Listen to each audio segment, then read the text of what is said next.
The Middle East may be entering a new diplomatic phase, but the road to peace remains deeply uncertain. In Lebanon, a fragile ceasefire between Israel and Hezbollah is under growing strain, with disagreements over Israel's military presence in the south threatening to reignite tensions. At the same time, Washington and Tehran are attempting to transform a temporary truce into a broader agreement that could reshape the region's security architecture. So, can the current negotiations deliver lasting stability? And what does that mean for Israel's security? Let's discuss this with Eylon Levy, a former Israeli government spokesman who joins us from Tel Aviv. Good morning, sir. So, if Washington reaches a broader understanding with Tehran, would Israel view that as an opportunity to reduce regional tensions? Or is there a fear that Iran is just trying to buy time and preserve its influence across the Middle East? The Iranian regime is trying to rebuild its network of proxy armies in the Middle East right now, and that's why Israel is warning that the direct US-Iran talks threaten to derail the fragile peace process between Israel and Lebanon itself.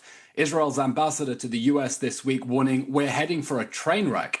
Israel and Lebanon were already negotiating directly as two sovereign states. They had already agreed that any ceasefire would be contingent on a complete cessation of Hezbollah fire and Hezbollah's withdrawal north of the Litani River. And the Islamic Republic of Iran swooping in now, trying to be a protector of Lebanon, playing a role the Lebanese government does not want because it wants to get rid of the Iranian influence, is throwing a spanner in the works. And so this is a very dangerous development now. There had been a direct peace process between the sides. That is now being derailed as Lebanon is looking at the United States and begging them, please don't sell us back to the Islamic Revolutionary Guard Corps. We want to be free from Iranian influence, not let them dictate terms here.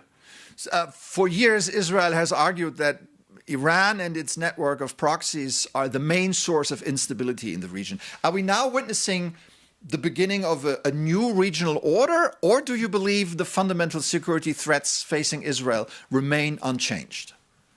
The Iranian axis is far weaker than it was on the eve of Hamas's October 7th massacre and the regional war that it sparked. But the Iranian regime is trying to rebuild that. And if this war ends with an American withdrawal from the region, if it allows the Iranians to charge tolls on the Strait of Hormuz, if it lets them rebuild their ballistic missiles, then Gulf countries that were thinking of making peace with Israel are going to be looking over their shoulders and trying to reach accommodations with the Iranian regime. That is the threat at this current moment, that instead of intensifying a positive peace process between Israel and its Arab neighbors, they're now going to be spooked by a resurgent Islamic Republic of Iran, and they're going to want to cut deals to continue to appease it in the hope that in the future it won't attack them with drones and missiles like it did during Operation Epic Fury. And Eylon, on Lebanon, one more. Israel says it must maintain freedom of action against Hezbollah in southern Lebanon, but critics warn that continued military operations risk destabilizing the ceasefire. How can Israel guarantee its security without pushing Lebanon back towards conflict? Israel wants Lebanon to dismantle Hezbollah itself, but the Lebanese government has been either unable or unwilling to do so. The previous war ended in November 2024 with a ceasefire that was meant to see Lebanon pull Hezbollah north of the Litani River. That just never happened. Hezbollah continued rearming. And so Israel's defensive campaign against Hezbollah now is creating the urgency and the opportunity for the Lebanese government to do something that it's been desperately trying not to do, and that is to directly confront the militia that takes its orders from the Islamic Revolutionary Guard Corps. And the day that Lebanon is able to dismantle Hezbollah will be the first day of a beautiful peace between Israel and Lebanon.